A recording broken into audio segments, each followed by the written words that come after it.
Looks like you're on the air, Mr. Justin Sewell. That's me. It looks like we're on the air now, live. Looking at this Twitter thread of people talking about people in questioning and talking about Professor Tolkien, J.R.R. Tolkien, as a person and his personality and debating whether or not he was a nice guy or just grumpy.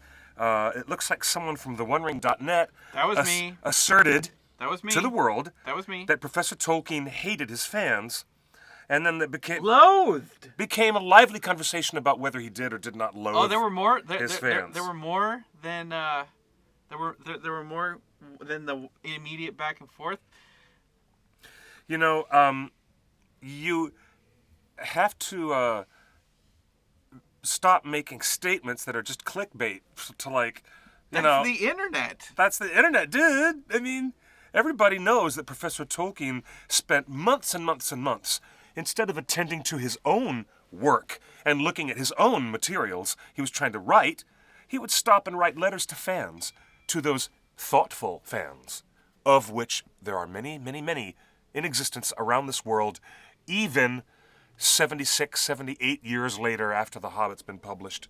Professor Tolkien loved his most thoughtful fans, and perhaps he grew to have a dislike for the other kinds of fans who were not thoughtful, but were trespassing on his lawn and peeping Tom in his windows. There's a big, big difference, so you need to quantify that statement. You just can't blanket say so categorically that he loathed his fans.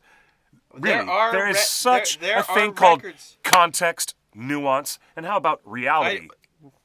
Well, all right, before we get there, welcome everybody. This is Tuesday, your weekly dose of all things Hobbit and Lord of the Rings. Show is already off to a ripping good start. And this is the first episode of 2017, and it happens to fall on the same day as J.R.R. Tolkien's birthday. Which is a very nice cosmic surprise. Here we are, Torn Tuesday, and it's January 3rd. And it's 125 years since he was born. Since he was birthed. Author of the century. Tolkien, author of the century. And today... Well, last century. The last century. Indeed. Actually, the movies didn't come out till this century, so I will claim. But everything he authored, and everything he authored, not movie. We're not talking about later adaptations. You're going to get later adaptations in another century, 100 years from now. That's outside the conversation of Tolkien, the professor, as we hardcore fans like to call him. Well, the professor and his worldwide impact and his legacy. We're going to be talking about that as we celebrate his birthday today. We want to go through his life. We're talking about Tolkien. That's a lot of Tolkien. fun. We've got great details on his life. We've got a biography. The best biography written by Humphrey Carpenter, the only biography to ever get your hands on. It's the authorized. So I thought today, real deal. For his 125th, is it his 12th birthday? 12th fifth? 12th fifth? I think the Tolkien Society, or one of the other wonderful organizations who academically study Tolkien and adore him. John Ronald Reuel Tolkien. I think they said it was, like Bilbo says 11th, so this would be his 25th. 125th birthday, and we are streaming live on Facebook. We're at theonering.net/live. That's our main chat room if you want to go to there. theonering.net/live. But we're watching on Facebook, so we see Jean Bourgeot says, today is also my mother's birthday. Oh, that's fantastic. What a wonderful gift. Both your mother and Tolkien. And we're watching here on Periscope. We've got look at all the hearts coming in on Periscope. We're getting some hearts on Periscope. And more, because we love arguing about Tolkien, so I'm glad you're here, guys. Yeah, today girls. Today we're going to go through Tolkien's history for his birthday, and because this is the year on Tolkien's 125th birth year. Yes. This is the year where we actually may get not one but two feature films about Tolkien himself. The person and his historical life, and, like I said at the top of this broadcast, context and history and facts about his life are fascinating because the man really lived a fascinating life. He really did. See that? Chapter 1. Tolkien's life. Oh, that's a schoolboy photo. There's a schoolboy photo from when he was just a lad. Now, this is not the first time that Tolkien will have been on the big screen. We also saw what you would call a composite caricature in the classic Anthony Hopkins film, Shadowlands. What you'd call it. Yeah, a character which was a hybrid of... A composite. If you're watching Shadowlands, which is a wonderful, wonderful film about C.S. Lewis. Yes. And the love he found late in life. Which everybody disapproved of strongly. And the late... As happens in odd love stories. Yes. C.S. Lewis was a late bloomer because he found religion late in life. He was a late bloomer because of Tolkien's influence on him. That's right. As we must accurately report. In the film, I think it's called Shadowlands, right? Yes, yeah, it is. In the film, there is a composite character that is kind of the foil of the film. Not necessarily a bad guy, but positioned as such in the narrative of that movie. Yes. And for all intents and purposes, that is Tolkien. And as far as we've heard, and you've done your research because you produced and wrote Ringer's Lord of the Fans. Mm-hmm. You've been to England. You've done the research. You've been to all the places that Tolkien lived. You've even been to Illinois, where Tolkien's actual writing desks reside. The actual writing desk, with the coffee mug stains still in the wood. So we could say that the composite caricature in Shadowlands that is Tolkien is a fairly realistic representation of his person. Would you say? I wouldn't say it's okay. He is very. He's not a bad guy. First off, he's not a bad guy. And the tweets on Twitter where we were talking back and forth with a wonderful Canadian author. It's not that Tolkien was a bad guy. We don't sully his name. But let's be realistic with the relationship Tolkien had with the fandom that was trying to take over his stories for their own narrative and political purposes, which he had issues with. He did not want any of his stories ascribed to modern... Professor Tolkien's relationship with his fans is best illustrated in his letters, because he wrote hundreds and hundreds of letters.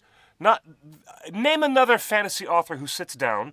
Does George R.R. Martin do that? Does J.K. Rowling? All the time. She does now with the new modern age. She uses Twitter to respond to her fans. And she uses Pottermore. Obviously, she uses Pottermore wrote for outreach many letters. To her. Yes. And George R. Martin goes to Comic-Con. He took pictures with David Baxter. At the time before these things existed, the function of building a relationship with his fans was purely intellectual. And when he received letters from his publisher, and Lord knows, at his publisher's offices, they got stacks and stacks of mail coming in, trying to ask about the history of Middle-earth. And at the time, Professor Tolkien was still meditating on and creating what would become the Silmarillion later on. At the time, The Lord of the Rings became such a fantastic phenomenon, and the publishing world embraced it, the fans embraced it. He stopped his own creativity to answer and engage, to fully engage at the expense of his own time and his own effort to engage with fans in all those letters. If you want to talk about the character of Tolkien's attitude towards his fans, you need look no further than his published letters, and it is a very rewarding experience. Trust me, it really is. To read how he explains Sauron and his relationship with the ring and what he planned to do with this whole escapade, this whole plan. I agree. It's just so we cool. We got a question. Corbin talking McBride about languages and asks, things. Cliff, did you see the tombstone that says Baron and Luthien? Yes, we shot footage of it. That's in Ringer's Lord of the Fans.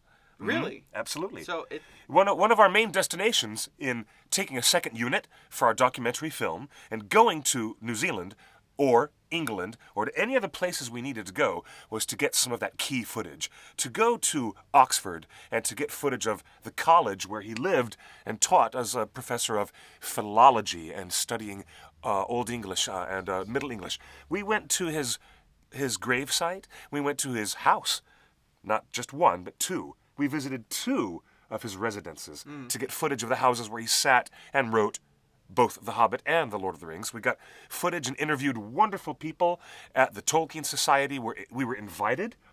the filmmakers of Ringer's Lord of the Fans were treated as wonderful guests at the British Tolkien Society at their big Oxen Moot. Their big, that's Oxford wonderful. Moot. Yeah, that's a good event. And that was the first weekend I met Philippa Boyens before the release of The Fellowship of the Ring. And she the writer and producer. That would be the Lord of the producer Rings. and writer, Oscar-winning co-screenwriter with Peter Jackson and Fran Walsh was Philippa. And Philippa was quite honestly attacked by a lot of concerned Tolkien fans at that moot because they were worried about the commercialization and misrepresentation of Tolkien's great stories in what Peter Jackson was doing. And Philippa, well, I quietly came to her defense, which is something that bonded our friendship together at that. From then on forward, I was a friend to Philippa because I actually had to defend her and speak about the legitimacy of any other writer taking their hand to paint within Tolkien's paint box. Because that's what Professor Tolkien, while he was alive, actually believed was going to happen. He had a foresight that much later down the road, if his mythology was imprinted as a big enough mythology, then other people and other artists might dwell within it. So, he did say that, and it's in his biography, it's in his published letters. Well, one of the things it turns out she did a great job with Lord of the Rings trilogy in the end. But there are, and this is why I wanted to bring up Tolkien's relationship with fans, because it has influenced a certain subsect of fandom all of these years. His notes, his quotes, and recordings that have unearthed in the last couple years. Yes. Because there's a group of fans that selectively call themselves Tolkien fundamentalists, that reject everything that exists in the Shakespeare movies. scholarly community, that exists in every academic community that builds itself around a body of work that an artist leaves behind, and whether it's Picasso or James Joyce or Tolkien in this case. Right, and so, we remember when the Lord of the Rings came out, the movies came out, our message boards got flooded with with Tolkien fundamentalists screaming that when Samwise says... They prefer the name purists. Purists. When Samwise says, by all rights, we shouldn't even be here, a lot of the long-term fans said, you're damn right, you shouldn't even be anywhere near that part of Middle-earth. When in Two Towers, when Sam and Frodo get taken all the way to Osgiliath, it was fans were incredulous. Do you know why? Because fidelity to Tolkien's world matters to us. And that is based on Tolkien himself in his writings and speeches. Well, that's why The Hobbit gets a lot more criticism than the Lord of the Rings trilogy, because it did not have as great a level of fidelity to the Hobbit book as the Lord of the Rings films had to their original books. Laurel Backer on Twitter. There's something to be said for purists wanting to see a representation of Tolkien that they recognize when they watch the films. I get that. I totally get it. We just got a thing on Periscope. Laurel Backer says, only a couple years ago, she finally got corrected on the proper way to say Tolkien's name. Yes. So, Tolkien. For the record, I would look at his name and say John Ronald Reuel Tolkien. Yeah. Is that right? It's not Tolkien. You just said 3 syllables. It's Tol with the emphasis T-O-L-L, and the last syllable is keen, as in, I'm keen to meet you. Nice to meet you. So it's not Tolkien? Nope. It's Tolkien. 2 syllables. Tolkien. Wikipedia, dictionary.com, it's all there. It's been there for a while. You're my dictionary.com. Oh, #love. But yes, on this day, let's tell the world, on this day, on January 3rd, 1892. That's right, 1892, 125 years ago. Now, this would be in the middle of the Industrial Revolution. But not in England. In the wide expanses of South Africa's Orange Free State province. What? John Ronald Reuel Tolkien was born to Arthur and Mabel Tolkien. The Tolkiens had moved to Bloemfontein from England in 1890, 2 years before Tolkien was born. And Arthur was a bank manager, and thinking that the South African climate would be detrimental to her young son's health. In 1894, she returned with them to Birmingham, and I believe she left her husband Arthur behind.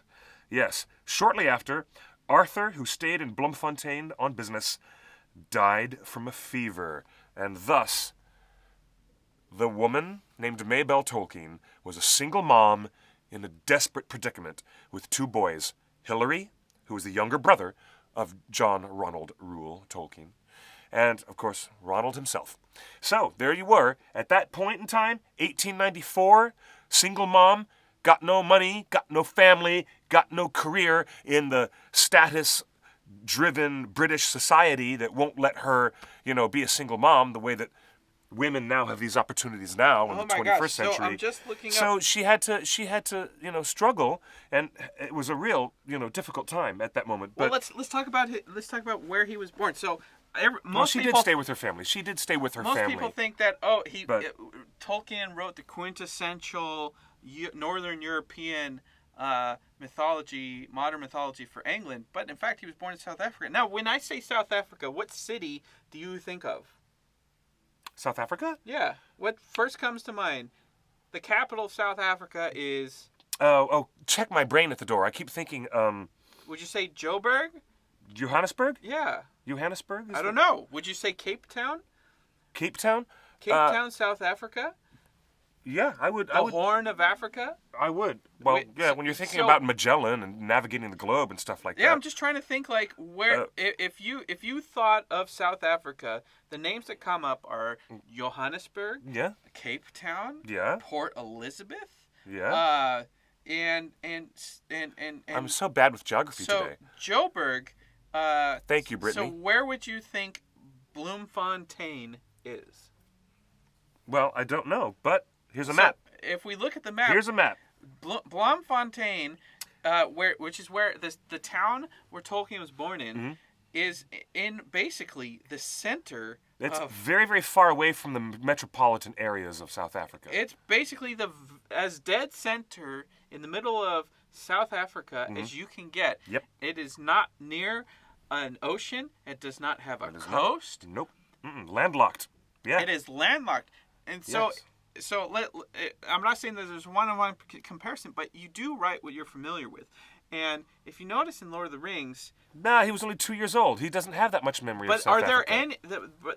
He actually said so himself. There wasn't this... But are there any... South African influence on his childhood memory. Are there any water wars in Lord of the Rings? Water wars? I'm not sure what you're getting at. No. I mean, no, we don't see the ships of Corsair battle. Oh, you mean naval engagements and battles? Yeah, right. We okay. don't see that. Military incursions on the coastline. Yeah. Well, they're written about off stage. Well, Right. Prince Imrahil, who is a wonderful character in the book that never showed up in any film adaptation, they command a fleet. The fleet of the Númenórean ships happens to be the way that the faithful left the island of Númenor before it was destroyed, and they founded Gondor on the coast of Middle-earth. And they arrived on their great ships, right? Yes. Fleeing the destruction of Atlantis. Haha, Númenor. Same analogy. So Bloemfontein is about 1 hour, or is about 3 hours 49 minutes. Yeah. Southwest. Yeah, of and? Johannesburg. Okay. So if you think of Joburg, which is where that science fiction movie, was it Chappie? District 9? District 9 was based. Yes. If you go about 4 hours south. Produced by Peter and Jackson. west. And supported that whole film. So, by the way, interesting. District 9 got a Best Picture nomination, in case you guys forgot. It was that good. This is interesting. Peter Jackson produced a film. Yep. That was supposed to be directed by the guy they were supposed to do the Halo movie together, but That's instead right. of doing Halo, they did District 9 on a budget. It was a passion project for Weta and Weta Digital, and it happened to be based in South Africa. Yep. The story is based in South Africa. The filmmaker's from South Africa. He was a very young first-time filmmaker that Peter supported and trusted. And Tolkien is from South Africa. There's a connection. Although a paper-thin one. All right, so But Tolkien lived in, and he was fully anglicized by the time he was like a toddler, because when he was just a baby, they left South Africa. Well, how old was he when they left South Africa? 2. 2. He was 2 years old. You can still make memories when you're 2.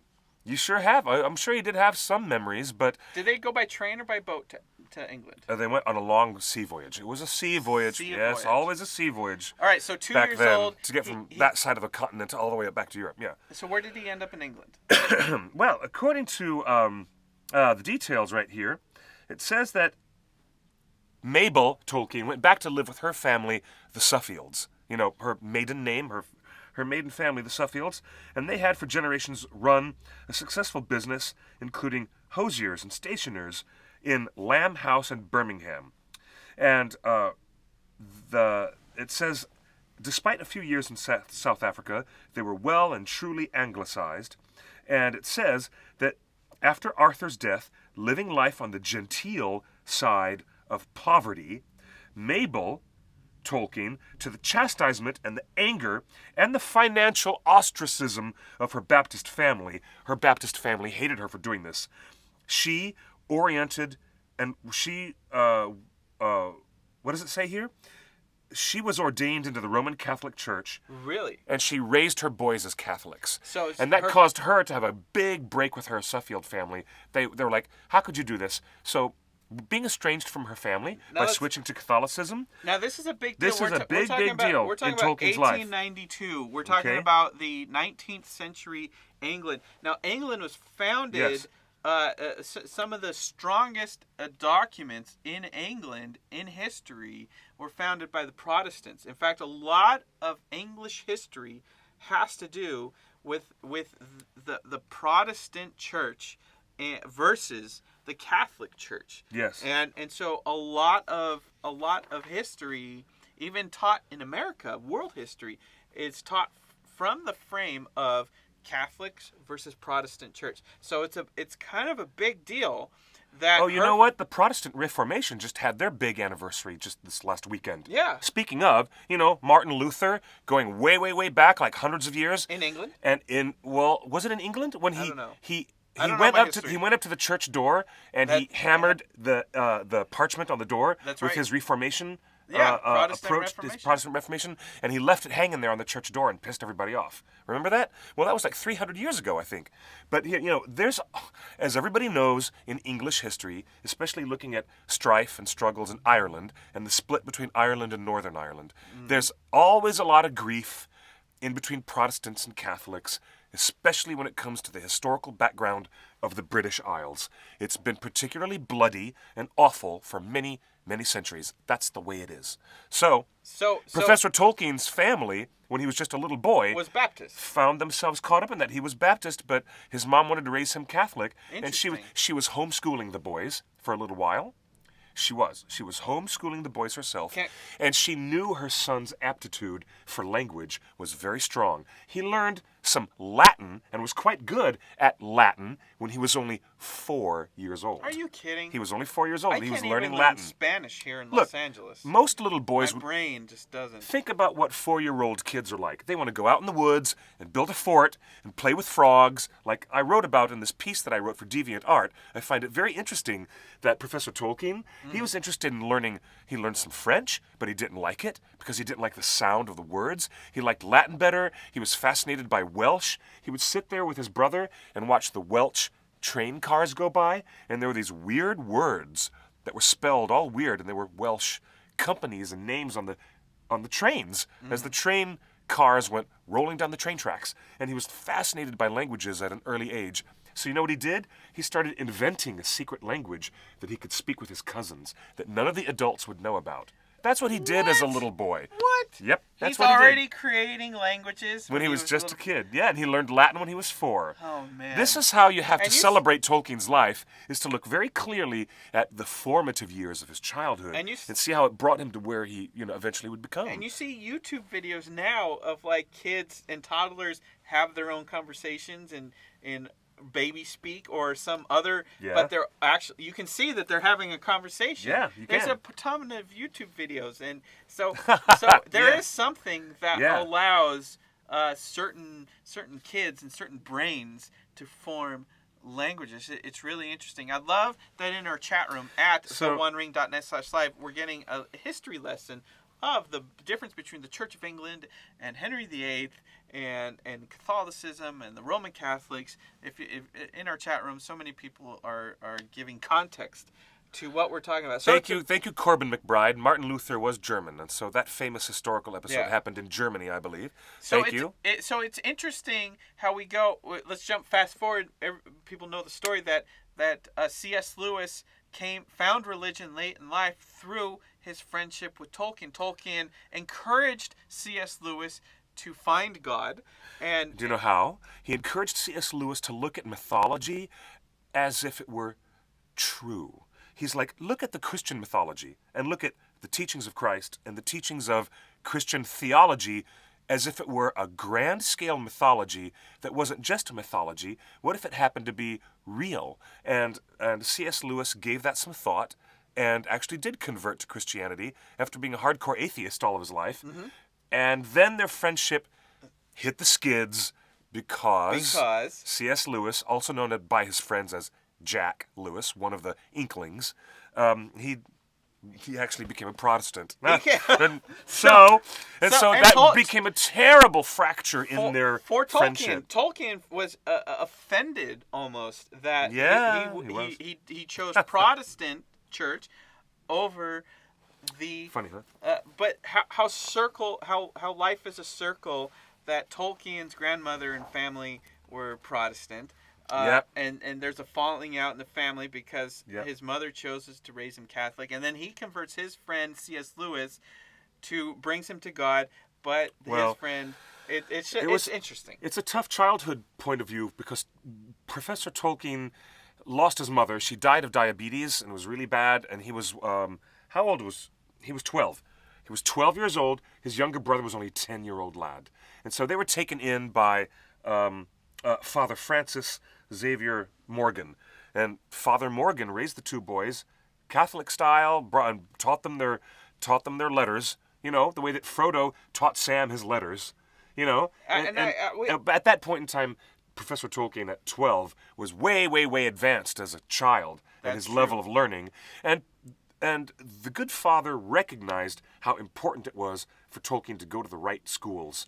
And he helped him along, and eventually he ended up really, really wanting to go into an academic career for Oxford until a little thing called World War I got in the way. But before that... they were doing the World War I story. But the Jack Lewis, the C.S. Lewis break in their friendship, man, that's a tough thing after they'd been sharing so much information and stories between each other and supporting one another as writers. For years. For years, yeah. It was really tough, So you can imagine the family strife that Tolkien had to deal with when, there's this a whole different thing. But we can look into why would Tolkien's mother choose the Roman Catholic Church over Protestantism or Baptists or the Church of England, and we can see that she was a single mother. She didn't have a father, and we can imply from the relationships of friends I've had and growing up here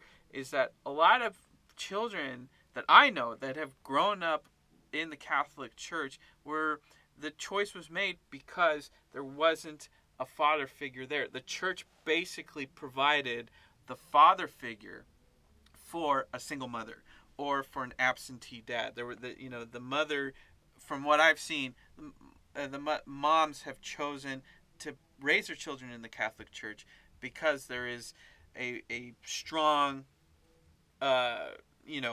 base that a father unit would normally provide. At least that's what I've seen, people that grew up in the church. So we can see that because she was growing up a single mother, she was raising the boy, and she wants to have a strong moral guide that her boy can grow up around. Mm-hmm. The church can and does provide that. And as you're saying now, by the time he turns 12, the church basically was acting as that, helping him to choose schools and to pursue a certain career and lifestyle. That was coming from the church. So basically, we're saying Tolkien was raised in the Catholic Church. Literally. He was being helped and guided all in his youth. Yeah.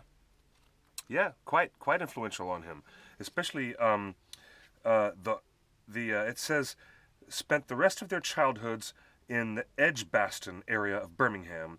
They lived in the shadow of Parrot's Folly and the tower called Edgbaston Waterworks, the two prominent edifices, all the more striking for the similarity to the two towers. See? He lived right near these. Yeah. So Father Morgan raised the two boys right next to Edgbaston Waterworks Tower and a thing called Parrot's Folly. And of course, when we took our documentary crew to England, we went there to shoot footage of these towers. Really? Yes, we did. Of course we had to. So you saw the Look, actual dude, two towers. if you take a documentary crew to England and you don't get footage of Tolkien's grave or get footage of the real two towers that influenced him when he was 12 years old, then you're not doing your job as a documentary filmmaker. We went to catch everything we could. And that's why we appreciate the support that the fan community has given to Ringer's Lord of the Fans all these years later, because the film still stands up, and I'm kind of proud of it. So thank you for that, and thanks for your support. So we get into arguments all the time, but you're ascribing that he grew up in a town with two tall towers, and of course he's going to be influenced by that when he's writing his stories. And so that's why I wanted to focus on, where in South Africa was he born? Was he near a body of water? Etc. Like, all of these little things that Tolkien grew up around inform and influence what he makes later on in life. That happened when he went to study under Robert Cray Gilson at King Edward School.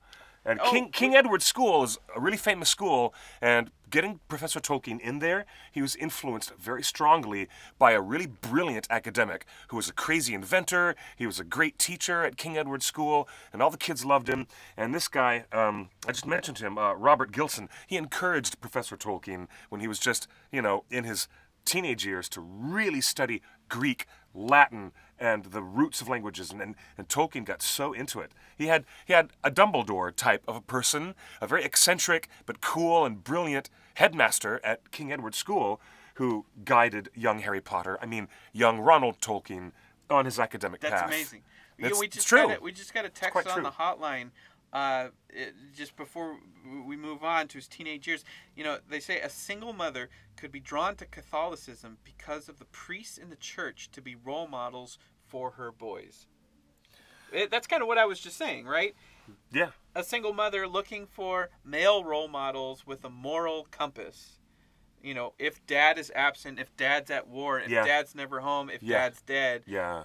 Like, these are the things that enter mother's mind. That's what I've been told. So, yeah, I see where you're going. Do you feel that the church, the Catholic Church, serve as the fatherly unit, and to the point where even his schooling?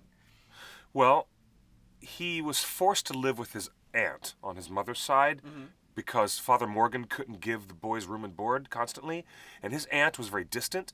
He wasn't, so the fact that he became such an inward, kind of nerdy kind of kid, studying languages and getting into it, was because he had the natural aptitude for it, and his mother was gone at such an early age. His father was never there, and it might have been part of the encouragement of Father Morgan, the distance of his family that he lived with, he was stuck living with. He diverted all of his energy with his brother to, exploring the countryside, having adventures, and being they did have time to be little boys together. But I find it interesting that his approach to his academic studies may have been because he had so much less family engagement around him. Yeah. His mom was gone. His aunt was distant. He had the good father Francis Morgan who tried to help him, but he wasn't really much but a stepfather figure. Hi, you've called the hotline. Yeah. Who's calling? Where are you calling from? My name is Sarah. Sarah, hi, welcome to the show. Thank you. I heard you guys talking about Tolkien's early life, and something that I didn't realize until my daughter did a paper on Tolkien when she was doing research on a biography, and she chose Tolkien, was that his mother died of diabetes when she died, 1904, 20 years before insulin was discovered. Right. And it makes me wonder what might have been if there would have been insulin for her, so she could have lived longer than that quick before insulin diagnosis of diabetes was a death sentence. And it's my daughter also has type 1 diabetes, and so it was an interesting thing that we learned as she was doing that project, and I hadn't seen that a lot. I thought that was pretty interesting It part is. of history. That's true. It is. It's true. Imagine being just one step behind medical technology, and it changes everyone's lives completely. It's Absolutely. It's terrible. I'm It's true. so grateful we live in a time where we can manage it Yes. ourselves, but how different might his life have been if he lived in the insulin world and not a pre-insulin world when his mom was diagnosed.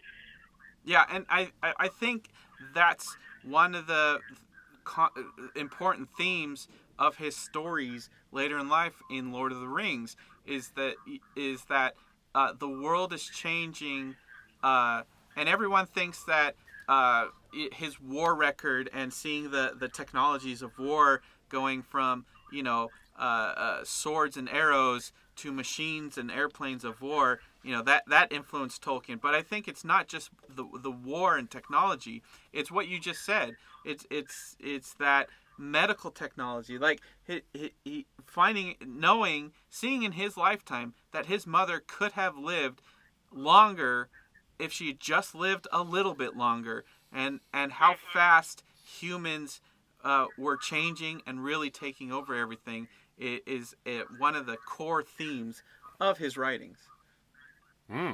That's one way of looking at it. Yeah. Cool. Well, I appreciate That's really that. interesting. Thank you for calling. That's such a great story and such a great anecdote.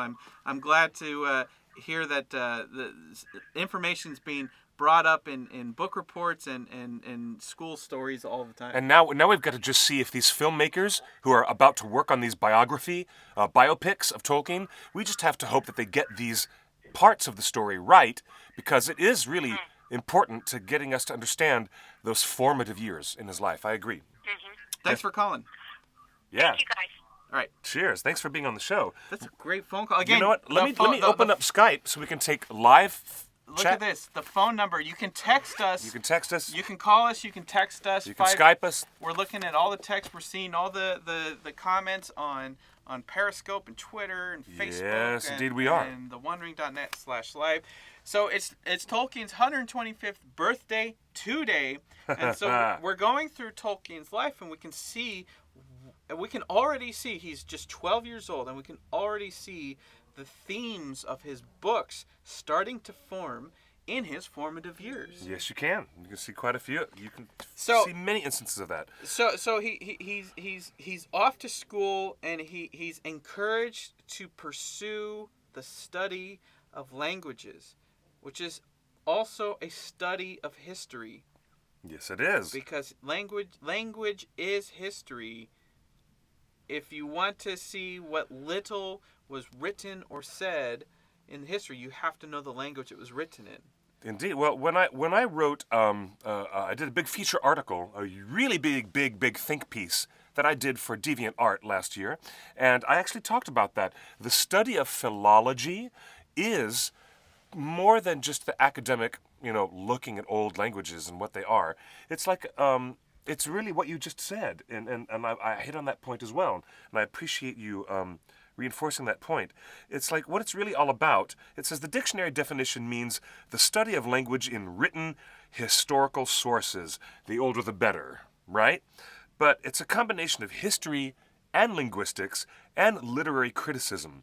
Imagine the mighty blending of these things in one intellect, so that a person so perceptive would know words better than the author who was using them, tracing them back to ancient times, long before the modern world would accept them as actual words anyways. It's kind of fascinating, really. You know what I mean? Right. Tolkien, or as he's referred to by hardcore fans as the Professor, he was a master of pursuing the history and the ultimate genesis of everything that comes out of English-speaking mouths.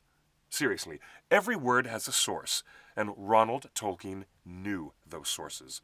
Better than that, he could tell you the hidden meanings behind vowel sounds that are placed against, consonant sounds, and after illuminating all of that for you, he would want to spin a delightful imagined tale around the music of the words themselves. He was just that kind of a mind.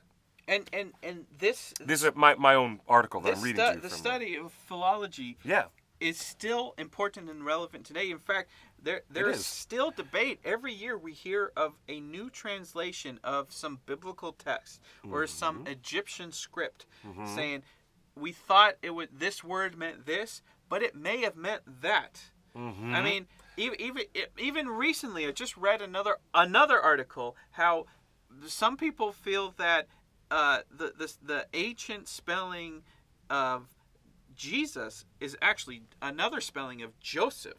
And maybe his name was never Jesus, maybe it's Joseph, but the earlier philologists and transcribers just looked at those two vowel consonants differently. Vowels and consonants. And said, oh, wait, those two letters mean this. Like, maybe it's different. So it is super important that it's just really interesting to see that Tolkien chose a path, a career path that had extreme significance, especially at the turn of the century. Yep, they quite did. Hey, we've got a Skype call coming in. We did. Look. Wow, if I didn't know better, I'd say we were getting a call from all the way in Wales. It looks like the United Kingdom is actually calling us. Hey, it's Kieran Owen from Wales. How you doing, buddy? Hey, I'm good, thanks. You alright? Doing all right, buddy. How you got? You got 2 broken ribs? Are you feeling all right, my friend? Everybody in the audience hopes you feel better. I hope you feel better. Yeah, I'll be alright, you know. You be all right? Take some ibuprofen and rest easy. Well, I can't really take it because I'll be overdosed with the drugs already taken. Ah, my gosh. 2 broken ribs. That's not fun. All right, you're going to have to stop that laughing. So, how did you first discover Tolkien? Probably reading some of his books. It was a long time ago. I had a question. Yeah. I was going to ask a couple of weeks ago, but we didn't have time to. It was when you was talking about the sigils and symbols in Lord of the Rings. Yeah.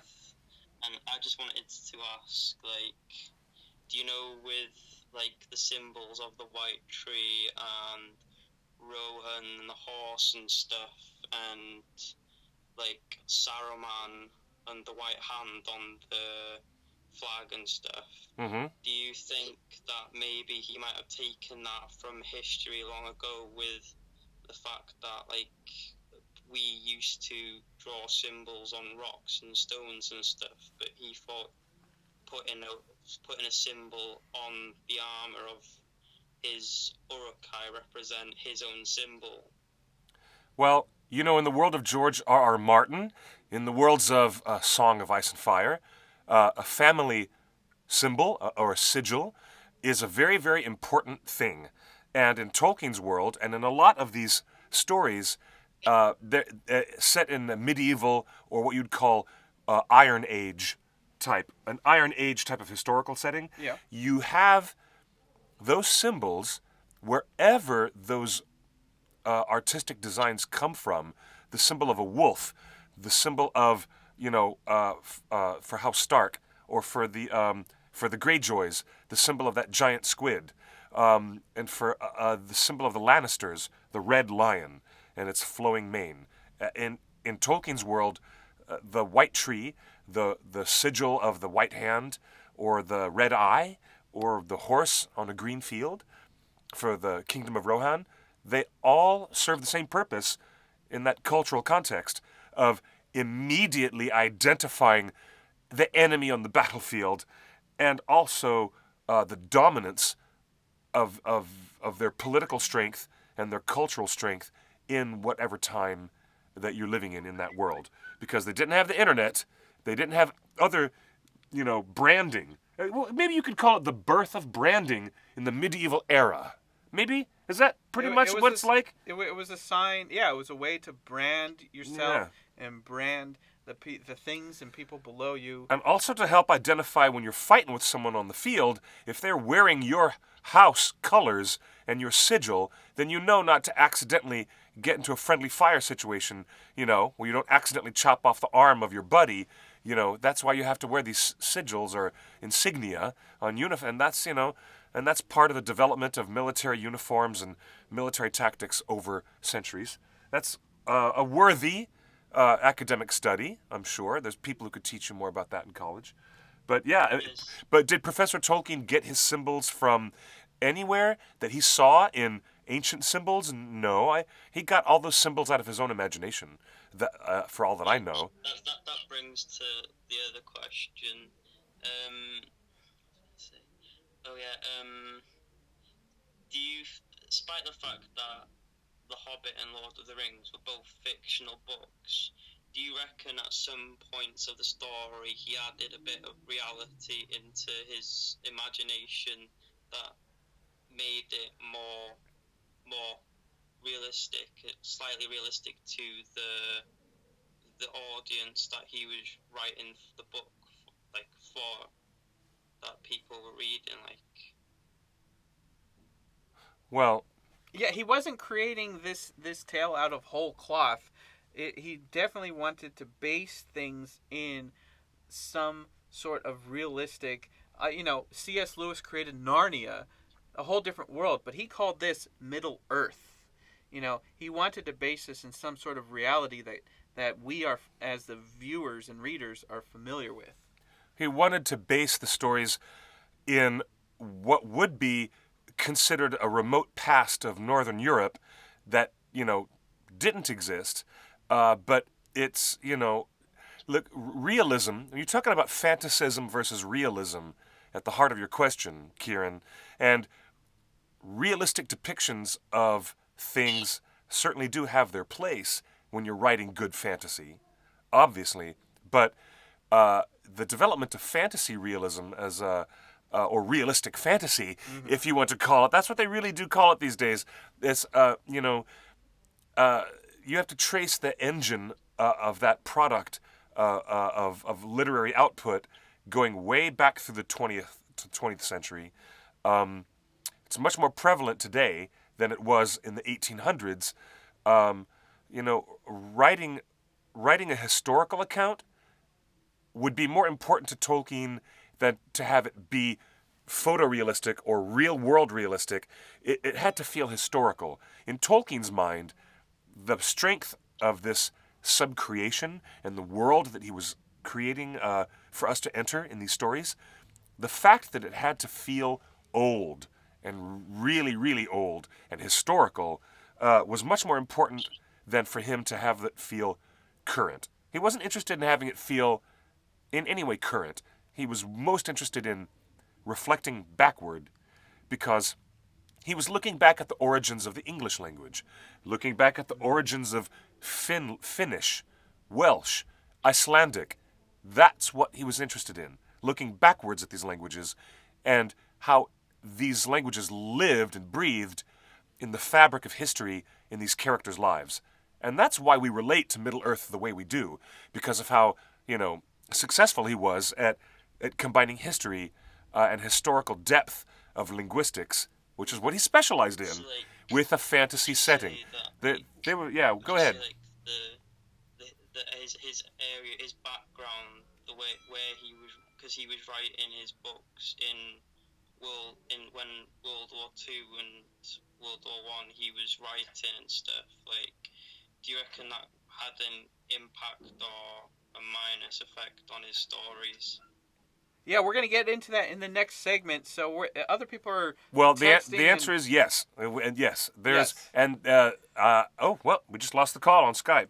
And that's a very, very broad question. A very broad question, Kieran. I do appreciate you calling in. Yes. But if you really want to know, there are people who have written books about that. If you want to know about how dealing with World War I and being a soldier in World War I impacted Tolkien's life, get that. Read it. That's right. It will enrich your mind more than watching me talk about it with Justin for 20 minutes. Sit down and really get into Humphrey Carpenter's biography, and you'll learn about the details of the man's life. We got a couple random questions during that phone call. It influenced him very, very, very much.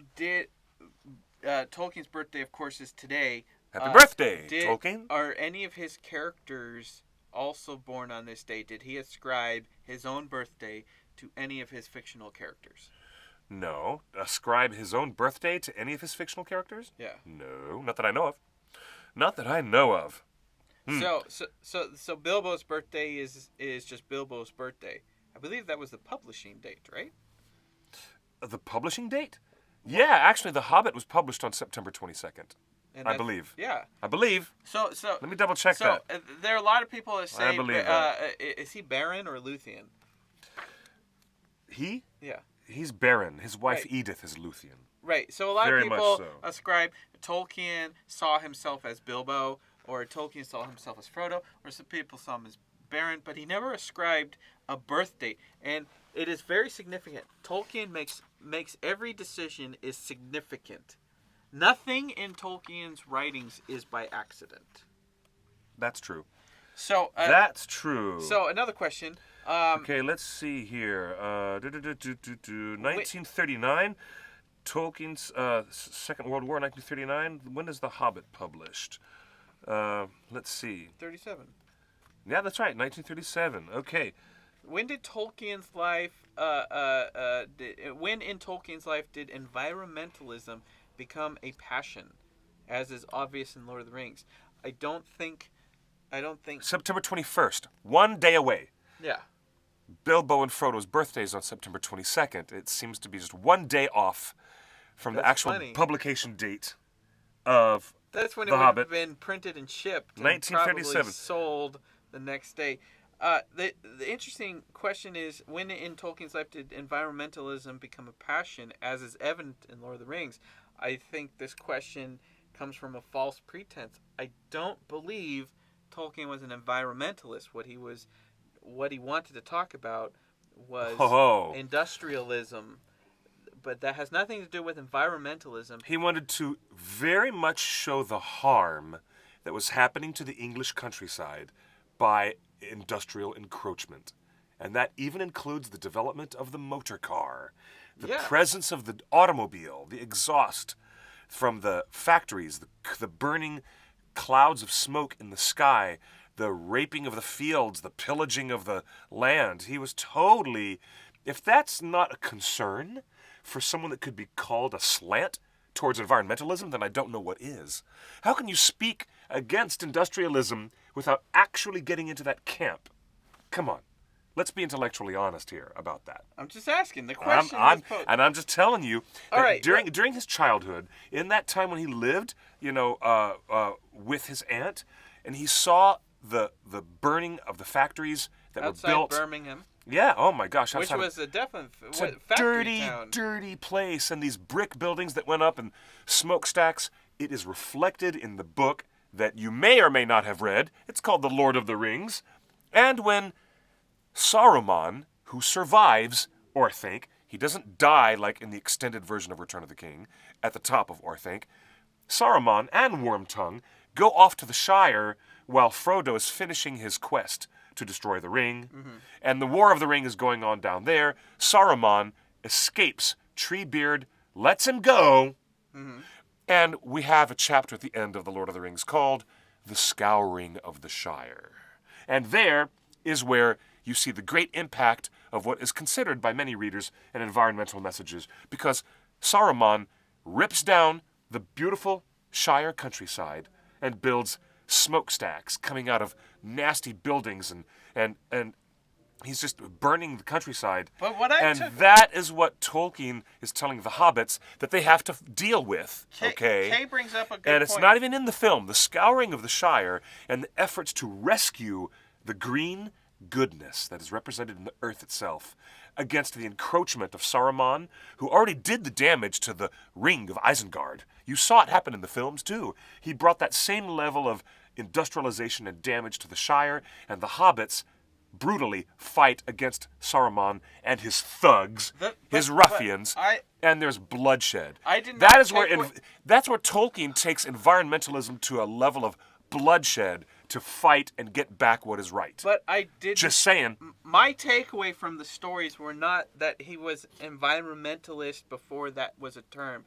My takeaway from the Lord of the Rings, on many fronts, was change. He was speaking about change. He was speaking about set in your ways and don't change versus change. It wasn't that it was. Well, it, when it the was, change is not good, he was one of the but people it was who wanted all to speak change. up. It was even if it was good. The Nah. elves leave because times have changed. It's time for us to leave. Yes. Things have changed. Sauron wanted things to change. Why were the elves staying? Why the elves were staying in a false effort to create an artificial enclave of Valinor in Middle-earth. And they were using the power of the three rings. The elves were literally doing this, and it was a spiritual sin. It was a spiritual transgression, in a way, for the elves to ignore the angelic Valar and not go back to their destiny in Valinor and to linger and linger in Middle-earth forever, creating a sense of timelessness. And yeah, the book is meditatively very strong on looking at the problems of death, status, deathlessness. S-A-S-T-I-S, not status, but status. Things staying the same for too long. Yes, yes, and it is a problem. But to Professor Tolkien, it is presented as an error on the elves' part, that they want to keep things the way they are for too long, that change is inevitable, but they have to drift away from their longing to stay in Middle-earth. They have to go back where they're destined to go. You can't ignore your spiritual destiny in Tolkien's world, and the elves are warned against this, but it's all tied up in the history of what happens with the Silmarils and the blood oath of Fëanor. It's all tied into that stuff. And so how does that... It's so interesting to me. How was that influenced by his Catholic upbringing? Could it be? Could be. Well, because Professor Tolkien probably believed that ignoring your spiritual destiny would be a sin or transgression against the divine. I can very much see that. It is 9:00 on the East Coast of America, which means time to the professor. Toast it's the time professor. To toast. 9:00 on the East Coast. So that's when everybody raises their glass. 9:00, whatever time zone you're in. So it'll be 9:00 tonight on the West Coast. But 9:00 right now. Right now. The professor. To the professor. To the professor. All right. I got nothing left in here, so I'll just take a couple of sprinkles. Do we know why we toast Sprinkles. at 9 p.m.? I don't know. It gives you time to have a meal and settle down. And after you've had the meal at 8 o'clock, you get to have a toast after, the meal. The fun part is if you go to our Facebook page on our birthday post, people actually went to the pub that Tolkien and the Inklings, Tolkien, C.S. Lewis, and the Inklings would go to all the time. They actually went to the pub tonight on Tolkien's birthday and had their own private personal toast. What was it called? The Eagle? What's the name of the pub? I forget. The Eagle and Child. Yes, that's right. Eagle and Child. There are pictures. The Eagle and I'm Child. so jealous. We just got another text message again. The text I like number, this text message. The text message is Florida. Do you want to read this? I do. Go ahead. It's Chris from Alaska. Hello, Chris from Alaska. This is a really great message. Thank you for sending it. The hotline is going over our heads. It's going that way, actually. 530-64-FRODO. And you can interact with us here. And here's our good buddy in Alaska who says, I discovered The Hobbit in 8th grade. Yes, indeed. Prime time for young minds to absorb Tolkien. And that year, The Fellowship came out. Oh, hey, in the year 2000. Very nice. Him being bitten, Tolkien being bitten when he was a young boy in South Africa by a spider, is supposedly why he used them in his writings as evil characters. Yep, that's one big influential thing you get from the South African 2-year-old boy experience. Because, see this thing right here? This big old spider right here? Yep. It's a large baboon spider. And it caused quite a bit of a crisis for the 2-year-old boy who was terrified that damn thing bit him and it was very bad. Yeah. I saw this in both the unauthorized biography and it's also in the authorized biography and at the TolkienSociety.org website. Yes, Chris, that is true. You did see that there. Yep. And that's why. So again, that's why spiders are really badass. Interesting in Middle-earth. that Tolkien had an episode with a spider. And in thus, his youth, Ungoliant would therefore be in the Silmarillion accompanying Morgoth to steal the light of the two trees. But correct me if I'm wrong. It's been a while since I read The Lord of the Rings, but is the last big creature battle in The Lord of the Rings a giant spider. Yeah, the last big creature battle, aside from trolls, big trolls Where? that show up at the Black Gate at the Towers of the Teeth when Aragorn. They'll show up in the movie. In the book, they're battling the trolls. Sauron, The trolls show up in the book. Yes. Oh, I thought they battled the mouth of Sauron. The mouth of Sauron. They have an engagement of speaking with him, and then he goes back, and then the gates open, and the orcs and the trolls come out. But do you consider troll a creature encounter like you would Shelob? Yeah, that's the final great creature you see in Middle Earth. The final new great creature. New great creature that's not just a race of beings. Then that would be the spider. Giant spider. That's the last thing you see. Yes. This is how important Tolkien's life inspired the actual story. So it'll be interesting to see in any of the 2 films that are coming out about Tolkien himself, where those films pick up, because I bet you're going to see a World War I movie where Tolkien is on the battlefield, and they probably will relate stories of the battlefield and to him things being in the that trenches. happen in the book. Yes, maybe. What was that movie with Johnny Depp where he played the I believe it was the Alice in Wonderland author? Wasn't there a movie? Oh, Finding Neverland. Finding Neverland with Peter there you go. Pan. Yeah. I'm so sorry. Yeah. There was a movie called Finding Neverland, which is now a hit Broadway Tony-winning musical. It's the story of Barry, right? Yeah. Is it James Barry? J.M. Barry. I think it is. Yes. Yeah. So there's a movie with Finding Neverland called Finding Neverland that is basically a creative retelling of the creation of Peter Pan, where Johnny Depp plays J.M. Barry. And J.M. What is the J? Oh, James Matthew. Yeah, that'd be Sir James Matthew Barry. But they retell the story of the creation of Peter Pan from a narrative lens of things that happened to him in his own life. Yep. Right. Right. I have a feeling that's where they're going to go. That might be the smart direction to go in doing those biopics. I would agree with that.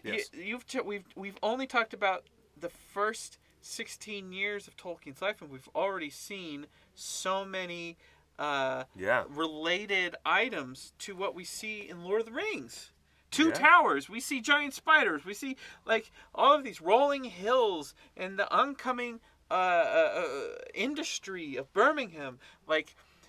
It's interesting that in his first 16 years of life, Tolkien has already experienced a lot of things that would come to influence, and he was already creating language when he was 4 years old. So Tolkien was basically starting to process what would become Lord of the Rings by the time he's even 12. Yeah. So that's why I think it would be really interesting if they don't do a Finding Neverland thing, where it's wrapped in a love story, or a relationship, or a World War I thing. Let's cast a young Tolkien. Let's make him a boy, a Stranger Things type story, where there's a young, creative, smart, very smart, as you just said, very, very smart, very, very smart, 8-year-old boy, prodigy. Yep. Like we've seen in Stranger Things. Let's cast that movie. Let's make it about the boy and relate that to the stories that he wrote in Lord of the Rings later in life. That would be the smart way to do it. That's the smart way to do it. I agree. Because we've also seen not only Finding Neverland, but there was a more recent film that does a similar thing, and that was with Tom Hanks, and was it Emma Thompson? It was about the Floating Witch, the Disney film that Nanny McPhee? Ah, no. What? No, what's the one with Bedknobs and Broomsticks? No, what was the movie? What was the Disney movie? Recently? With the witch, a classic Disney movie. With the witch. Escape from Witch Mountain? No. The Watcher in the Woods? No, with Betty Davis? What are you talking about? She's a witch. She floats. She flies. She has an umbrella. They go into cartoon land with penguins. Oh, she's not a... Mary Poppins is not a witch. Mary Poppins is definitely a witch. You're out of freaking mind. You're out of your mind. You're out of your freaking mind. She's definitely a witch. So Mary Poppins. Wait a minute. You used the code word witch, and you threw that at me 6 times as if I'm supposed to translate that into Mary Poppins? She flies. No wonder I was confused. She wears black all the time. She flies. She plays an animated character. Oh, she jeez, plays with chimney Louise. She's sweeps. not a witch. Anyways. She's a magical nanny. She's not a witch. Anyway, semantics. What the hell? Semantics. But Everyone's in the chat room saying, no, Mary Poppins is not a witch. no, but what was that movie? Oh my God, Brittany Larson's lost her mind. She's like, LOL, Justin, what are you guys talking?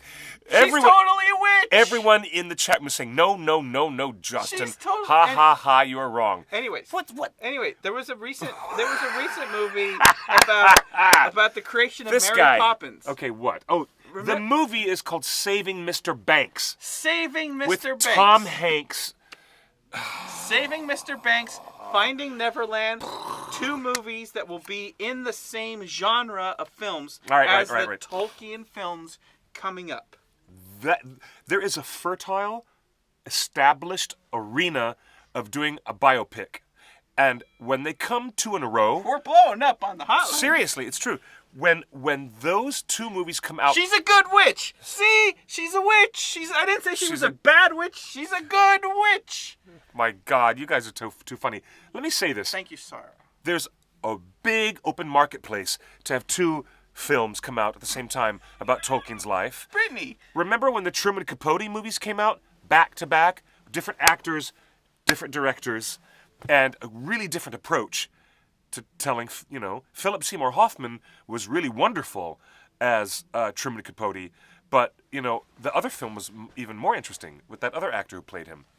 But it's interesting that the Capote film was more about Capote's life and lifestyle. These are about the specific creation of specific novels and films, right? So Finding Neverland, Saving Mr. Banks, and then there will be... I hope that this Tolkien one gets made, but I do hope that since there are 2 films, I do hope that one of them will be World War I, which seems to be top of mind, right? We've got a World War I movie called Dunkirk coming out. We've got a World War I movie called Wonder Woman. Wonder Woman? Coming out. Dunkirk. Isn't it weird they transposed it out of where it's always been, World War II? Exactly. And now Diana will meet Steve Trevor in World War I, in the Great War. The latest big change. The latest video game and on Dunkirk, Xbox, which is Christopher Nolan. Christopher Nolan, yes, that's right. Gonna be huge. And then the latest video game called Battlefield 1 is based... Battlefield 1? Yeah. The newest, hottest video game of war video games. Yeah. It's based in World War I. Yeah. So... You're right. That's a huge pop culture wave of World War I attention. Huge. That's multi-leveled. Yeah. And it's the 100th anniversary of the Great War. Yes. This last year, I think, was the 100th anniversary of the Great War. There's a wonderful Twitter account that's been tweeting the story of World War I in real time as things happened 100 years ago. Yeah. So I think the time is set to have... Oh, that's cool. I want to follow that account. That's cool. To have the story of John Ronald Reuel Tolkien. Totally love the idea. The idea of having Tolkien's life and his experiences as a soldier in the trenches of World War I were hugely impactful, as were, his young boyhood experiences. Are you interested in having a biopic that covers his young life and then the other one stick well in his mature years and tell that story? I think there should be... One film should be an old man reflecting on his childhood. And you get these flashbacks with a young Stranger Things type cast of a young J.R.R. Tolkien looking at these 2 towers taller than anything he's ever seen, and these smokestacks in the distance and things like that. Yeah. And spiders. That spider must have been giant to him. The giant baboon spider. Yeah. So I think there would be wonderful to have nothing to do with war, just like an old man reflecting, writing his stories and just as the bookends to a childhood story. But I do think... You have to go into the war conversation because The Lord of the Rings is about death and loss. It's a war movie. It is about the War of the Ring. In fact, the actual title of the book is The Lord of the Rings and the War of the Ring. Yeah, The War of the Ring. Oh my God. It's a war movie. And when you look at Professor Tolkien's childhood, not his childhood, excuse me. When you look at the fact that all of his college-age friends all died in the trenches around him at the Battle of the Somme and in these engagements in mainland Europe, which went very, very badly for all of his friends, that's how we lose characters in The Lord of the Rings, and it has meaning. It has impact. Because it impacted him when he was a lad. You guys know what I'm saying? So for us to actually talk about how powerful The Lord of the Rings is in its representation of war and the losses that we feel during war, the biography directors are going to have to go into this area of his life. Let us be clear. Brittany Larson says there is a biography on YouTube about Tolkien and his inspirations. Let us be clear. There are 2 feature films in development that are not documentaries. These are actual. They will have scripts. They will be cast with big actors. They're called narrative feature films. They're called narrative feature films. Think of Finding Neverland, starring Johnny Depp. Yep. Right? Or think of Saving Mr. Banks with Tom Hanks, the biggest movie star in the world. Or think of Shadowlands with Sir Anthony Hopkins. It's Shadowlands, all about C.S. Lewis. This is what we're talking about. There's going to be. Think about Amadeus, which is all about Mozart and his life. It's a biopic. Yeah. Although wildly dramatized through the lens of Peter Schaffer, the great playwright, and brought to life by Tony-winning actor Sir Ian McKellen, way before he became Gandalf. Just had to add that in there. Because I love Ian McKellen, he's the best. So I'm looking forward. I would love to see 2 different takes on Tolkien's life, and I think there is room in the marketplace for 2 separate movies about Tolkien. And I am happy. There might be. I am glad that the Tolkien estate is finally loosening its grip on Tolkien's story. It's interesting how the Tolkien estate would not provide the license to Shadowlands, which Sir Anthony Hopkins, a dramatization of C.S. Lewis's life, late life. They would not release Tolkien's name or likeness for the movie. That's why you do not have a character in the C.S. Lewis movie called Tolkien. Because although it's him. It's an amalgamated character of... But the estate would not let the movie use it. They didn't want... Or so we understand, yes. So it's great to see that the estate is finally loosening up and saying, all right, let's tell this story. It's wonderful. I just saw a similar themed movie in the same genre of filmmaking. It's not a documentary, but it's an actual film. It's called The Founder. It stars who was Batman? Ben Affleck? Nope. Older. First one. Michael Keaton. Michael Keaton. Yeah. Michael Keaton. Oh, yeah. Michael Keaton's the founder, the guy who founded the McDonald's restaurant chain. But he didn't found McDonald's. The McDonald's brothers founded it in San Bernardino, California. Yes. This guy, Ray Kroc, comes in and Ray Kroc came in and sells them a couple milkshakes and a bad deal. And so Michael Keaton, there's a movie about the creation of McDonald's, and it's going to come out in a couple weeks. It's playing here in LA. Yeah. That's the type of movie that I would like to see, is a retelling of the creation of The Hobbit and a retelling of the creation of The Lord of the Rings through a new lens starring big actors. Because wouldn't it be wonderful to have Michael Caine play old Tolkien? That would be so cool. He has the wrong accent. He wouldn't be able to sound like Tolkien, though. Because we have audio recordings. We know what Professor Tolkien sounded like. Yeah, Michael Caine's a great casting choice, but maybe not. Because he's at the right... Yeah, to have an older Tolkien... Could Anthony Hopkins pull it off? No. Do you know who I'd really think would be ideal? Emperor Palpatine himself, Ian McDiarmid.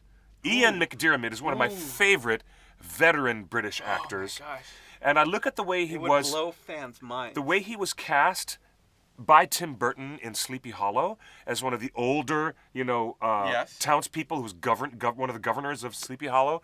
I would really like to see someone like Ian McDiarmid in, playing Tolkien in his late 60s or 70s. That would, because he could do it. But I'm really fond of Ian McDiarmid as much as I'm fond of Palpatine.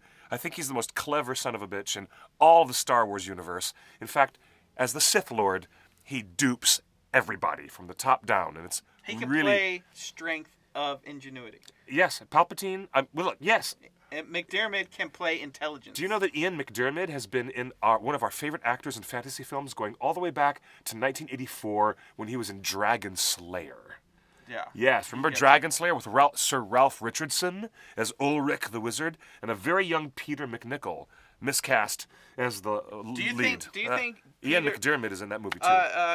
Girjani, I think, Johansson, I think somebody needs to make a movie about Tolkien. Well, there are 2 movies. That's right. In production There right are. now. We've been talking about this for an hour and 20 minutes. I want you folks to understand that we are not. Remember when they got 2 Truman Capote films, and the audiences were like, "Which one do we go see?" That's the only problem that they might bite off the hand that's feeding them, because the 2 films, if they come out back to back in theaters, we're going to have 2 to choose from. Are we going to support the better one? Which one are we, the fans, going to go and see?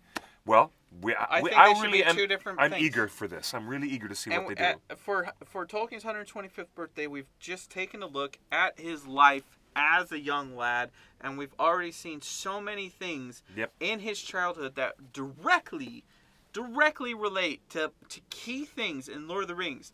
So, although most people say he wrote Lord of the Rings as a commentary on his World War I experience, it's more than that.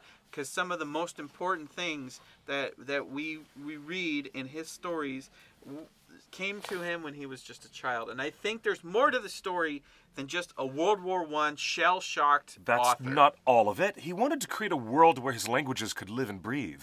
You guys got to understand, he wasn't an author, first and foremost. He was a linguist.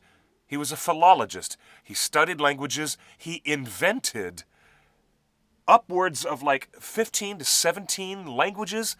Some of the academics are still debating how many original languages Tolkien invented.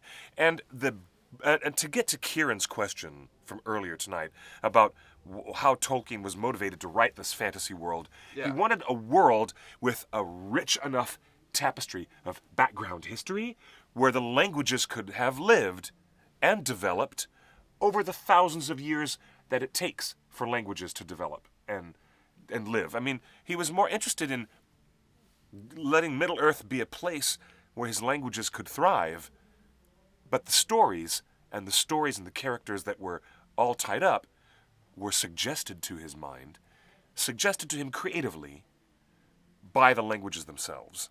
That's what fueled his imagination. That's right. Quick program. And that's what I really kind of appreciate about his mind. I was just corrected on the text. Dunkirk takes place in World War II. Whoa! Wrong! That shows how Is it really? That shows how much us Americans are taught about World War II. We're only taught that we won the war for you guys. That's all we're taught over here. But we got another text message saying Mary Poppins is set to appear in Fantastic Beasts 2. That would make her a witch. How could Mary Poppins appear in Fantastic Beasts 2? Because the timing is right. I wonder what J.K. Rowling has planned. That would make her a witch. I wonder what J.K. Rowling has planned. A witch. We got another text that message. Would not the original author's intention to have her magical nanny be a witch. Jeez. You want to go against the author's intention? You love going against author's intentions all the time. You do it all the time. We got another text message. Do it all the time. Hello there, my friend. Francisco, happy birthday. Birthday? Well, happy birthday to J.R.R. Tolkien, anyways. Oh, I thought you meant baby Jesus. Yeah, well, no, I meant Tolkien's birthday. You Bye. Joseph. One of the most powerful scenes in Middle-earth, both in film and text, is the Dead Marshes, based off a real experience for Tolkien. Yeah, that's right. It was. What? Well, he was face to face with all these dead people lying all around him. They were using mustard gas. They were bombing everybody all around him. Yeah, he was in the trenches, surrounded by dead bodies, and he got trench fever and had this infection. He had to get out. Huh. So he put him in the infirmary, and then they actually sent him back home to heal. See, Sarah Vorhauer in our live chat says Mary Poppins is Disney and Potterverse is Warner Brothers. Mary Poppins is a author's story that Disney licensed. Yeah. But they can take that character from the author's estate. Let's get. I like this idea. Biffer Smoky Mountains says let's put Tolkien versus C.S. Lewis in celebrity deathmatch. That's funny. With the little stop motion But if you watch animation clay Shadowlands, figures, that'd be funny. It's That would be amazing funny. how many people have not seen Shadowlands. It is the only and the closest representation we have to Tolkien being represented on film. being represented You know what? on film. And Since he's I haven't played seen that in so very long, good. it really isn't that good. It's since I that don't good. remember much of it, I'm gonna have to go to the public library and check out a DVD of Shadowlands because it's it's got not. to be on streaming. It's not on Netflix or anything right now. So, and I'm not downloading it for $14. So I'll just, hey, you know what this is in my pocket? It's a library card. Library card. You can go to your library and you can get any damn movie or book you want for free. And guess what? The Los Angeles Public Library is now streaming its movies. So you can use your library card and stream the movie for free without even having to go to the library and pick up a hard copy of the DVD disc or the Blu-ray. See? How about that? Modern technology meets common sense public library, which is one of the best things. Hey, I'm all about pro-literacy and pro-libraries. I'm all about what these organizations do. I'm really all about that because they provide for the community in a very special way. They offer so much knowledge and resources for your town, your village, your city, wherever you live. And in a big city like the one I live in Los Angeles, surrounded by 13, 14 million people, I have an incredible network of both Los Angeles Public Library by the city and run by the county, LA County Library, with even more gorgeous facilities and even more old movies available that I can get for free. Just find it. So if you want to get Shadowlands and you want to check it out, according to Justin's very strong encouragement, then I recommend you guys go check out your public library. It was directed by because I'm going to do Richard Attenborough. Indeed it was. I mean, Yeah. the Indeed guy it that was. created Jurassic Park Hey, had to have had a great movie about anything Bruce. with Sir Anthony Hopkins in it, I'm down. Because he's one of my favorite actors. The best thing in the world that ever happened was David Lynch getting Anthony Hopkins and John Hurt together in The Elephant Man. One of the best movies that David Lynch has ever made, and a great period piece going back to that time in merry old England when things were quite weird. But perfect David Lynchian film. So how do fans Anthony Hopkins is great. How do fans celebrate Tolkien's birthday?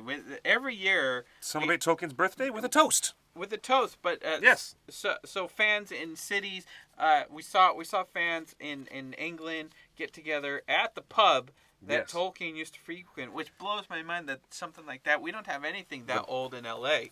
I know, we don't. We're lucky to have Musso and Franks.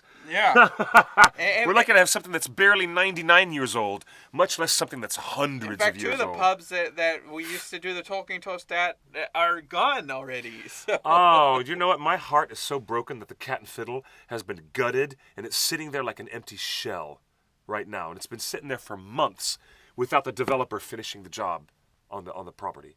It's a mess. Anyways, Right. if they make a movie, says Biffer Smoky Mountains in the chat, if they make a movie, I want to see all the boys chatting about their books in The Eagle and Child. Yep. We want to definitely meet the Inklings. We want to meet all these authors. Wilson, Lewis, Tolkien. Definitely want to meet them. They'd be so good. Really, really, really. And I want to be in the room where it happens, says Erovandi. The room where it happens. The room where it happens. Yes, we all do. Excuse me. Oh my gosh, look, it's 6:30.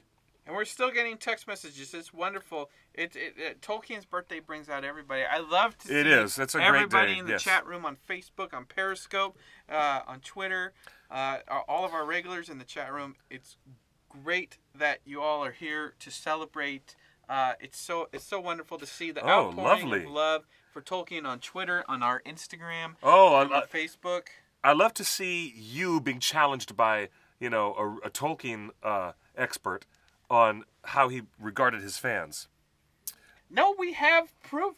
He never went to a fan convention after that one in Germany.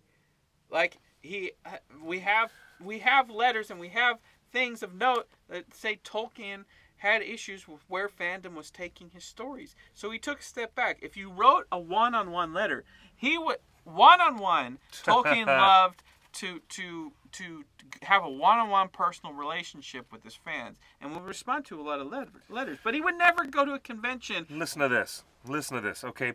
By October 1955, all 3 volumes of The Lord of the Rings had been published, and critics and fans alike could judge the book in its entirety.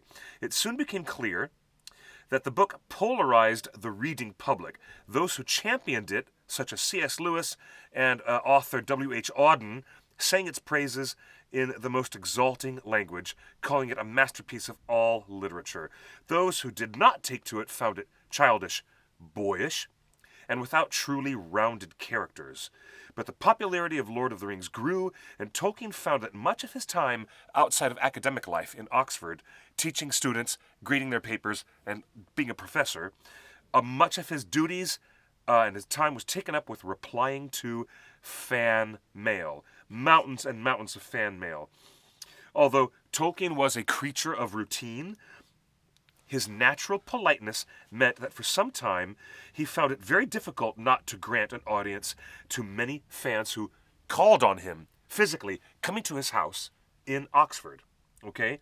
In the 1960s, these visitors began to include Americans who made pilgrimage across the Atlantic Ocean. They made pilgrimages to come and see this great man, members of the Tolkien Society of America, and top academics who were keen to discuss Tolkien's worlds and the much-anticipated volume, The Silmarillion. Now, here's the kicker. Tolkien grew very quickly to dislike the attention, particularly the attention that was afforded him by the press, because it embarrassed him in front of his other Oxford professors. It's true. Despite being a lover of company, on his retirement from Oxford in 1959, Tolkien much rather spent much of his time at home with Edith on his own. And after 40 years of being an academic, he was pressured, and he could find no excuse to retire. In 1959, he retired, but it was difficult to adjust to that life, and they moved down to Bournemouth. In 1968, when the Summer of Love was getting to be its height of craziness, he and his wife moved down to the seaport town of Bournemouth, where she could have improved health, because her health was failing, and he was more worried about her. And so that's what he did. He took his wife down there to, and in their later years, she died. And, you know, the end story, well, the end of his life, you can find more details about it. Again, can't recommend it enough. You kids out there, all you kids out there who've never read this, you want to learn the real deal about Tolkien? Pick up a copy of this, his biography by Humphrey Carpenter. It's very easy to read. And guess what I just found out, by the way? You know that point that you asserted? Yes. About how Catholicism took up a very interesting place after his mom died? Yeah. Everything you just said is confirmed in this paragraph right there. Confirmed? Yeah, right there. See? It says, Ronald Tolkien wrote this 9 years after his mother's death.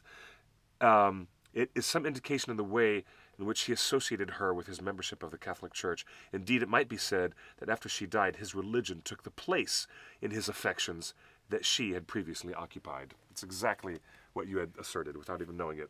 Because he said, my own dear mother was a martyr indeed, and it is not to everybody that God grants so easy a way to his great gifts, as he did to Hilary and myself, giving us a mother who killed herself with labor and trouble to ensure us keeping the faith. That's how he felt about his mom. Happy birthday. A true martyr. Happy birthday, John. Ronald. Rule. Tolkien. Happy birthday, John or Tolkien. Jonathan? It's John. Just John Just Ronald John. Rule. Yep. John Ronald Rule Tolkien. John. Yep. Happy birthday, John. Ronald. Rule. Tolkien. That's right, Tolkien. Tolkien. And thank you for joining us. We're here every Tuesday, 5 p.m. Pacific on theonering.net/live and all of our social media channels. It's wonderful to have you, so many of you in the chat room calling and texting. Yeah, it's wonderful to have such an active audience. Thank you guys for being part of this. And guess what? We're now on our way to meet the Tolkien Society, the Tolkien Forever group, which is a Southern California-based Tolkien fan society. And the Tolkien Forever group is having their 15th annual gathering of lots of people and family and friends to have a toast, a birthday toast to the professor. Thank you, Priscilla. Yeah, thank you to Christy Christy Focic, who is one of our staff of the OneRing.net as well. You know who else goes to this putting that group together. Tolkien toast tonight is the local chapter of the Tolkien Mensa group. They do, yeah. And Isn't that cool? that's what I love about Tolkien fandom is that dum-dums like me can share a toast with Mensa extreme intelligent people. We're gonna the go have a nice smartest meal. of smartest people will take court. We'll take court with dum-dums like me. I love Do you it. know what? We're all Tolkien fans, and we will break bread together. We're all in this together. And that's a good thing. It's one of the qualities that I like. Even with people I've met around the world in my many, many travels, people we've met on our road trips, they may be politically or ideologically different from me in so many stripes, but we all love Tolkien, and we all break bread together and meet as like minds, as humans, who love the wonderful secondary world of Middle-earth and Arda. We love that place that Tolkien invented for us, and it is our playground now for our imaginations to abide in. Thank you for joining us. And thank you, Tolkien, for writing it for us. Really appreciate that. Really appreciate you, the professor. So, you all get together with your families, and this is my last wish for you. It's a brand new year. Happy 2017, everybody. On behalf of Justin, my producer and co-host, and on behalf of all the staff, all the volunteers who are part of the OneRing.net community, worldwide fans, and on behalf of everybody around the world who is coming in to be part of our show so faithfully, thank you guys. Thank you, and I wish you a very, very happy new year. Many, many, many blessings. Great fortune and good luck. Many blessings for 2017 for you and your kin. And to the professor, we love you. Happy birthday. Good night.